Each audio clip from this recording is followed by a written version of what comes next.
तो आना दूसरे के हाथ में है, जाना दूसरे के हाथ में है। बीच में ऐसा लगता है कि बहुत कुछ हम लोगों के हाथ में है, ऐसा है नहीं, लेकिन लगता है तो लगता है। भ्रम ही सही, तो भ्रम भी आप में हमें संवेदना उत्पन्न करते हैं, प्रतिक्रिया उत्पन्न करते हैं, परिणाम उत्पन्न करते हैं।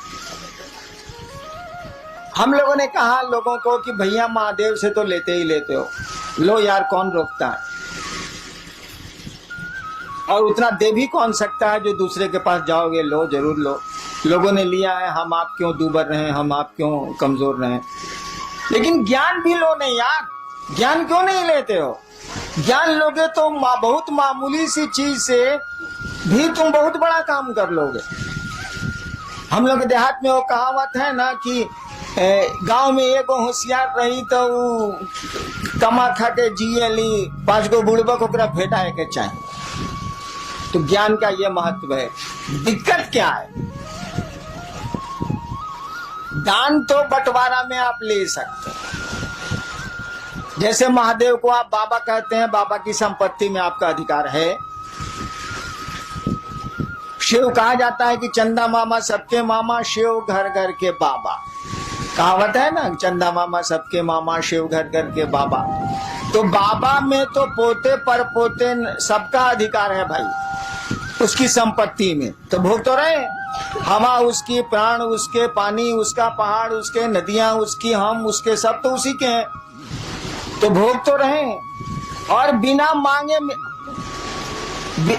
मांगे मिल जाएगा, क्योंकि बाबा की संपत्ति में उसके पोता पोती से लेकर पूरा खानदान बढ़ते चले जाए, सबका अधिकार होता। कानून कहता है इस देश का कि जब तक जिंदा है तभी तक अधिकार रहेगा, उसके बाद कहीं दूसरे को दे दे। उस साला मरबे नहीं करता है तो देगा किसको? मरेगा तब नहीं दूसरे को होगा, उस साला जिंदा है। काहे कि रामनवमी में राम के जन्म की छुट्टी होती है, जन्माष्टमी में कृष्ण के जन्म की छुट्टी है। अब महादेव के जन्म का पता भारतीय सरकार को नहीं लगा तो हमको आपको कहाँ लगेगा, इसीलिए बियाह की छुट्टी है। महादेव का बियाह का छुट्टी दे, कहीं बियाह का छुट्टी सुना है आज तक किसी का? किसी भी बड़े से बड़े आदमी के शादी की छुट्टी आपको मिलती हो सरकारी दफ्तरों में, ऐसा सुना कभी?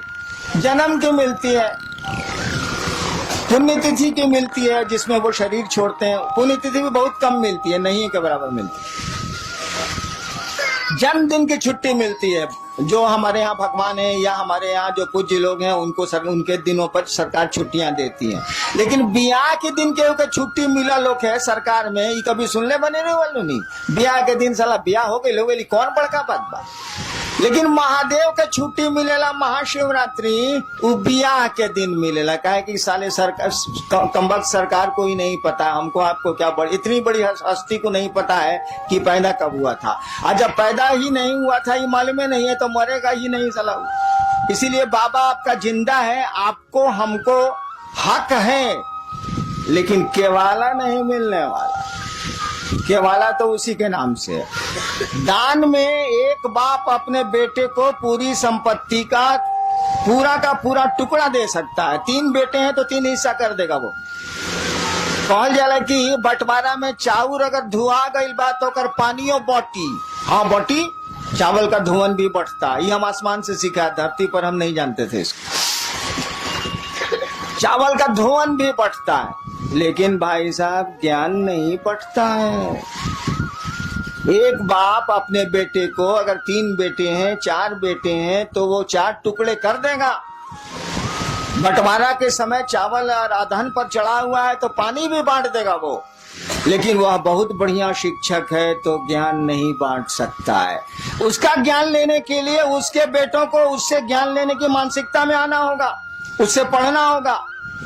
हम अक्सर एक किस्सा सुनाते हैं, बना के किस्सा सुनाते हैं, कौन किस्सा थोड़े। एक बाप था, उस इलाके का बहुत बढ़िया शिक्षक था, रिटायर कर गया, और जब तक वो शरीर से तंदुरुस्त था अपने बेटों को कहता था, अरे हमसे पढ़ लो, इस इलाका में हमसे बढ़िया मास्टर नहीं है, तुम भी जानते हो कि हमसे बढ़िया मास्टर नहीं है, हमसे पढ़ो। 3 गो बेटा था, 2 गो बड़का बोला तुम्हारा से पढ़े, हमारे स्कूल में नाम लिखाओ। क्या करेगा बाप, उसने स्कूल में नाम 2 को लिखा दिया। छोटका बोला कि ना बाबूजी हम तुम्हारे से पढ़े, उसने तो कहा ही था कि हाँ पढ़ो। दो बेटा कहा कि ना हम तरह से ना पढ़े, भी स्कूल में पढ़े। समय बीता, वो रिटायर कर गया, बूढ़ा हो गया। एक दिन सबसे छोटका बेटा हो गया था कलेक्टर, पढ़ा टीचर बढ़िया था, बना दिया उसको, आईएएस हो गया, वो कलेक्टर हो गया। एक दिन छोटका बेटा आया बाप से मिलने के लिए, तो पीला बत्ती का गाड़ी या अंगरक्षक बॉडीगार्ड सब था उसके साथ। और दोनों भाईवा जो था उससे बड़ा, जो नहीं पढ़ा था अपने बाप से, वो दोनों बथान में भैंस को सानी लगा रहा था। सुना कि छोटका भैया आया है, भैया आया है, तो दोनों आया मिलने के लिए। बगीचा में था, बथान में था, आया मिलने के लिए। तीनों बैठा हुआ था, बूढ़ा जो मास्टर था वो भी बैठा हुआ था, जो तीनों का बाप था। दोनों ने कहा, दोनों बड़े भाई ने बाप से कहा कि बाबूजी तारा ऐसा था बेईमान, हमने का देखबे ना कोई नहीं। बाप ने कहा क्या बेईमानी की, बोलो। कहा कि एकरा के तू कलेक्टर बना देला, हमनी के भैंस चरवा बना देला, तो ऐसे बड़ बेईमानी हुई। वो बूढ़ा आदमी बोला कि देखो बाबू, हमरे पास इतना बीघा जमीन है, छोड़ दो, हम पेंशन से खा लेंगे, हमको जमीन की जरूरत नहीं है। तुम तीनों भाई इस जमीन को बांट लो, हम जमीन का बंटवारा कर देते हैं, संपत्ति का एक एक पाई का बंटवारा कर देते हैं। लेकिन ससुरा बताओ हम ज्ञान का बंटवारा कैसे करें? ये पढ़ना चाहा तो हमने पढ़ा दिया, तुम दोनों ने कहा नहीं पढ़ेंगे तो स्कूल भेज दिया। तुमको बढ़िया शिक्षक नहीं मिला, तुम नहीं पढ़े, भैंस चरा रहे हो। इसने हमसे पढ़ना चाहा, हम थोड़ा बढ़िया से पढ़ाते रहे हैं स्कूलों में, हमने इसको पढ़ा दिया, ये कलेक्टर हो गया, तुम दोनों भैंस चरवा हो गए। तो ज्ञान का बंटवारा हम कैसे कर दें? चलो चावल का पानी हम बांट देते हैं, सब कुछ बांट देते हैं 3 हिस्से में, लेकिन ज्ञान कैसे बांटेंगे यार? ज्ञान कोई लेगा तब न देंगे, ज्ञान तो लेना पड़ता है। सामान तो हम दे देंगे, लीजिए चाहे फेंकिए, लेकिन ज्ञान तो हम दे ही नहीं सकते ना, जब तक आप लेना नहीं चाहिएगा, उसको रिसीव करना नहीं चाहिएगा। हम लोगों ने कहा महादेव से दान लेते हैं, ज्ञान कहीं नहीं लेते हैं भाई साहब। ज्ञान लेने के लिए आपको उस महादेव का चेला बनना होगा, शिष्य बनना होगा। और शिष्य बनना होगा इसका माने, शिष्य शब्द का अर्थ जानते हैं? जो लोग अंग्रेजी जानते हैं उनको तो आसान है, डिसाइपुल और डिसिप्लिन। डिसिप्लिन शब्द से डिसाइपुल बना, डिसिप्लिन अनुशासन, डिसिप्लिन शब्द से डिसाइपुल मन शिष्य, डिसिप्लिन शब्द से डिसाइपुल बना है। कहने का अर्थ हुआ कि जो डिसाइपुल है वह अगर गुरु का डिसिप्लिन नहीं मानता है तो डिसाइपुल नहीं है।